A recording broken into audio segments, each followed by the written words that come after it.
ഈ നൂറ്റാണ്ടിലെ ആദ്യത്തെ 25 വർഷത്തെ ഏറ്റവും മികച്ച പുസ്തകങ്ങൾ മലയാള മനോരമ തിരഞ്ഞെടുത്തത് അതിൻ്റെ പ്രചാരത്തിൻ്റെയും അതിന് കിട്ടിയ ജനപ്രീതിയുടെയും ഒക്കെ അടിസ്ഥാനത്തിലാണ്. 25 പുസ്തകങ്ങളിൽ മറ്റൊന്ന്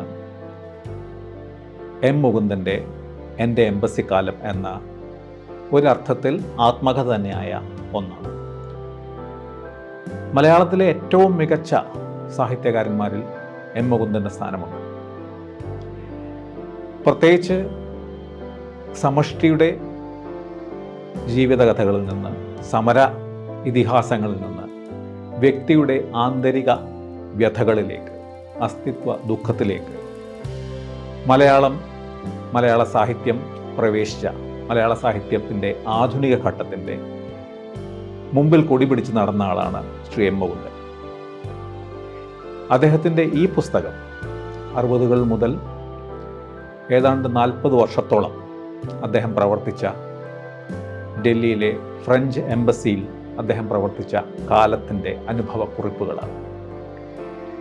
മുകുന്ദൻ്റെ പ്രശസ്തമായ സർഗശേഷിയും ഭാവനയും രചനാ വൈഭവവുമൊക്കെ ഒരുപോലെ മിന്നിത്തിളങ്ങുന്ന, ഒരുപോലെ സമഞ്ജസമായി സമ്മേളിക്കുന്ന മറ്റൊരു പുസ്തകമാണ് എൻ്റെ എംബസിക്കാലം.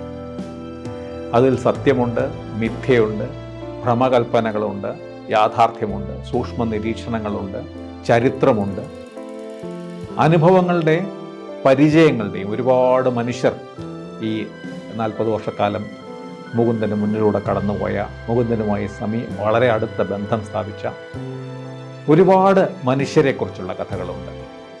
ഏറ്റവും ശ്രദ്ധേയമായ ഒന്ന്, അതിൽ തിളങ്ങുന്ന ഒരു നിഷ്കളങ്കതയും ഒരു ബാലസഹജമായ കൗതുകവും ഒക്കെയാണ്. അതുപോലെ തന്നെയാണ് അതിൽ ഉടനീളം തുടിച്ചു നിൽക്കുന്ന നർമ്മബോധം. ഈ നർമ്മം പലപ്പോഴും തനിക്ക് നേരെ തന്നെയാണ് മുകുന്ദൻ തിരിച്ചു വയ്ക്കുന്നത്. ഒരു ആത്മപരിഹാസത്തിൻ്റെയും ഒക്കെ അതിമനോഹരമായിട്ടുള്ള ഒരു എന്താ പറയുക, ചിത്രമാണ് വാസ്തവത്തിൽ ഈ പുസ്തകം ഉടനീളം നിർവഹിക്കുന്നത്. ഓ ജയ, ഇതെന്റെ ബ്രദർ രവി. ഇത് lieutenant Jaya. Hi. Hi. So ലഡാക്കിലായിരുന്നുവല്ലേ ട്രെയിനിങ്? യെസ്. രാജസ്ഥാനിലും? യാ. റിയലി? വൈ? ഞാനൊരു പെണ്ണായതുകൊണ്ടാണോ? നോ, എങ്ങനെ മാനേജ് ചെയ്യുന്നു? ആർമിയിൽ ഞങ്ങൾ വെൽ ട്രെയിൻഡ് ആണ്. ഐ മീൻ, നിങ്ങളുടെ സ്കിൻ എങ്ങനെയാ അത്ര തിളങ്ങുന്നത്? എന്റെ സ്കിന്നും വെൽ ട്രെയിൻഡ് ആണ്. പ്രകൃതിദത്തമായ ചേരുവകൾ നൽകുന്നു നാച്ചുറൽ ഗ്ലോയിങ് സ്കിൻ. മെഡിമിക്സ്, ചർമ്മം തിളങ്ങട്ടെ നാച്ചുറലി ഫ്രം എവിയെ. മലയാളത്തിലെ ഓർമ്മക്കുറിപ്പുകളിൽ അല്ലെങ്കിൽ ആത്മകഥകളിൽ എന്തുകൊണ്ടും ഏറ്റവും ശ്രദ്ധേയമായ സ്ഥാനം ഈ എൻ്റെ എംബസി കാലത്തിനുണ്ട് എന്നുള്ളതിനെ പറ്റി സംശയമില്ല. മാതൃഭൂമി വാരാന്ത്യപ്പതിപ്പിൽ തുടർച്ചയായി പ്രസിദ്ധീകരിച്ച ഈ എംബസി കാലമാണ് മാതൃഭൂമി ഇപ്പോൾ പുസ്തക രൂപത്തിൽ ഇറക്കിയിരിക്കുന്നത്. തുടക്കത്തിൽ തന്നെ അദ്ദേഹം എങ്ങനെയാണ് ഡൽഹിയിലേക്ക് വന്ന ആ കാലത്തെക്കുറിച്ചുള്ള അദ്ദേഹത്തിൻ്റെ ഓർമ്മ. 60കളുടെ തുടക്കത്തിൽ ആകാശത്ത് മണൽക്കാറ്റ് വീശിക്കൊണ്ടിരിക്കുന്ന ഒരു ഗ്രീഷ്മനാളിലാണ് ഞാൻ ഡൽഹിയിൽ വണ്ടി ഇറങ്ങിയത്. മദ്രാസിൽ നിന്ന് വരുന്ന ഗ്രാൻഡ് ട്രങ്ക് എക്സ്പ്രസ്സിലായിരുന്നു ആ നീണ്ട യാത്ര. അന്ന് ഞാൻ കൗമാരപ്രായം കഴിഞ്ഞ് യൗവനത്തിലേക്ക് കാൽ വെച്ചിട്ടേ ഉള്ളൂ. പക്ഷേ കാഴ്ചയിൽ ഞാനൊരു വൃദ്ധനായിരുന്നു. വൃദ്ധൻ്റേതല്ലാത്ത എന്തെങ്കിലും ശരീരത്തിലുണ്ടെങ്കിൽ അത് വെളിച്ചെണ്ണ തിളക്കമുള്ള കറുത്ത തലമുടി മാത്രമായിരുന്നു. ഇതാണ് ഈ ഒരു കൃതഹസ്തനായ സർഗസാഹിത്യകാരൻ ആത്മകഥ എഴുതുമ്പോൾ അല്ലെങ്കിൽ തൻ്റെ ഓർമ്മ എഴുതുമ്പോൾ ഉണ്ടാവുന്ന സവിശേഷത ഇത്ര മനോഹരമായിട്ടുള്ള ഒന്നാണ് എന്നുള്ളതാണ് ഈ എംബസി കാലത്തിൻ്റെ പ്രത്യേകത. അദ്ദേഹം വളരെ സാധാരണക്കാരനായ, അദ്ദേഹം ഫ്രഞ്ച് സ്വാധീനത്തിലുള്ള, ഫ്രഞ്ച് അധീനതയിലായിരുന്ന മയ്യഴിയിൽ ജനിച്ചു വളർന്ന ആളാണ്. അതുകൊണ്ട് തന്നെ ഫ്രഞ്ച് ഭാഷ പഠിച്ച ആളാണ്. അങ്ങനെ ഫ്രഞ്ച് സംസ്കാരവുമായിട്ടും സാഹിത്യവുമായിട്ടും ജനിച്ച നാൾ മുതലുള്ള അദ്ദേഹത്തിൻ്റെ ബന്ധമുണ്ട്. അതിൻ്റെ തുടർച്ചയായാണ് അദ്ദേഹം ഡൽഹിയിലേക്ക് വരുന്നത്. അദ്ദേഹത്തിൻ്റെ സഹോദരൻ ശ്രീ എം രാഘവൻ അന്ന് ഫ്രഞ്ച് എംബസിയിൽ ഉദ്യോഗസ്ഥനാണ്. അദ്ദേഹം ആണ് മുകുന്ദനെ ഡൽഹിയിലേക്ക് കൊണ്ടുവരുന്നത്.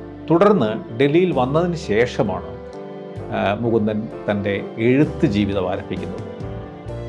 മുകുന്ദൻ പറയുന്നത് ഡൽഹിയുടെ പ്രത്യേകത അദ്ദേഹം ഡൽഹിയെ പറ്റി പറയുന്നത് നോക്കൂ. ഒരിക്കൽ ജെയിംസ് ജോയ്സ് പറയുകയുണ്ടായി, ഞാൻ എല്ലായ്പ്പോഴും ഡബ്ലിൻ നഗരത്തെക്കുറിച്ച് തന്നെ എഴുതുന്നു. കാരണം ഡബ്ലിൻ്റെ ഹൃദയം തൊട്ടറിഞ്ഞാൽ ലോകത്തിലെ എല്ലാ മഹാനഗരങ്ങളുടെയും ഹൃദയം തൊട്ടറിയാൻ കഴിയും. അതുപോലെ എനിക്കും പറയാൻ തോന്നുന്നു, ഡൽഹിയുടെ ആത്മാവിനെ അറിഞ്ഞാൽ ലോകത്തിലെ എല്ലാ മഹാനഗരങ്ങളുടെയും ആത്മാവിനെ നിങ്ങൾക്കറിയാൻ കഴിയും. അതുകൊണ്ടാണ് ഞാൻ എല്ലായ്പ്പോഴും ഡൽഹിയെക്കുറിച്ച് എഴുതുന്നത്.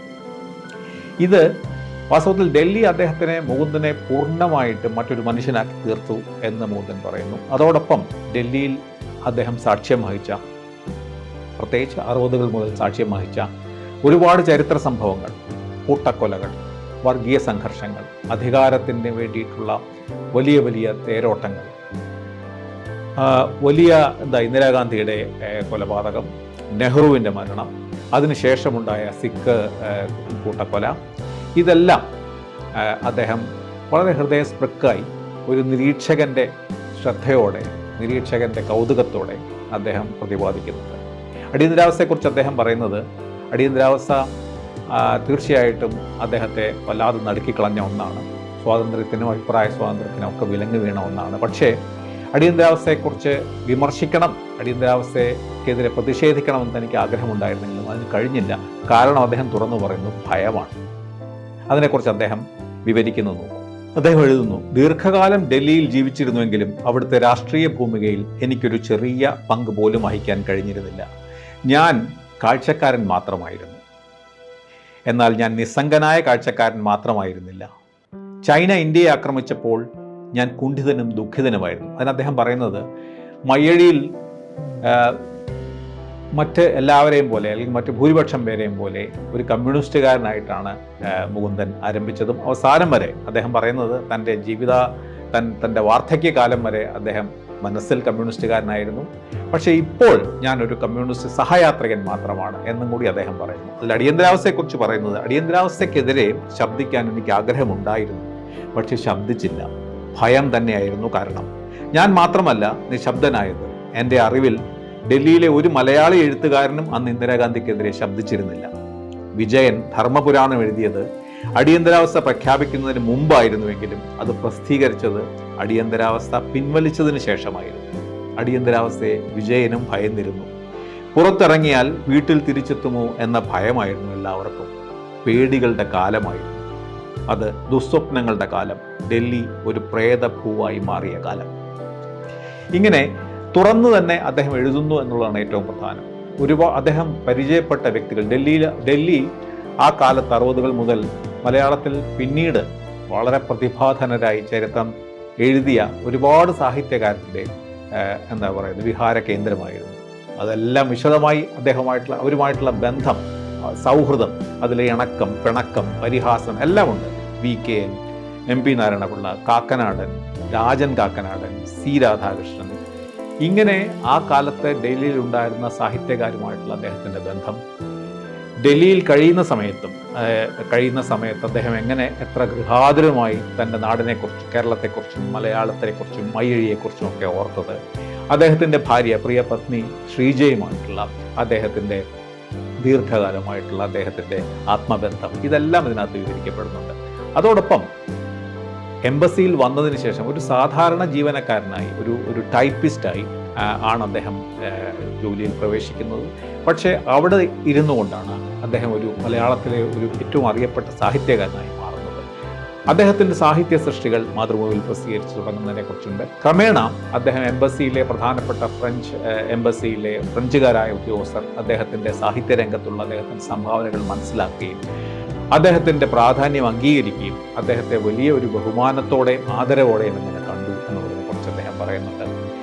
അതോടൊപ്പം അദ്ദേഹം ഡൽഹിയിൽ മാത്രമല്ല, അവിടെ ഇരുന്നു കൊണ്ട് അദ്ദേഹം നടത്തിയ വിദേശയാത്രകൾ, പ്രത്യേകിച്ച് പാരീസിൽ അദ്ദേഹം ചെലവഴിച്ച ദിനങ്ങൾ, അവിടെയുള്ള വളരെ പ്രശസ്തരായ സാഹിത്യകാരെയും പ്രധാനപ്പെട്ട സാംസ്കാരിക പ്രവർത്തകരെയും ആയിട്ടുള്ള അദ്ദേഹം ഉണ്ടായിരുന്ന സമ്പർക്കം, ഇതെല്ലാമുണ്ട്.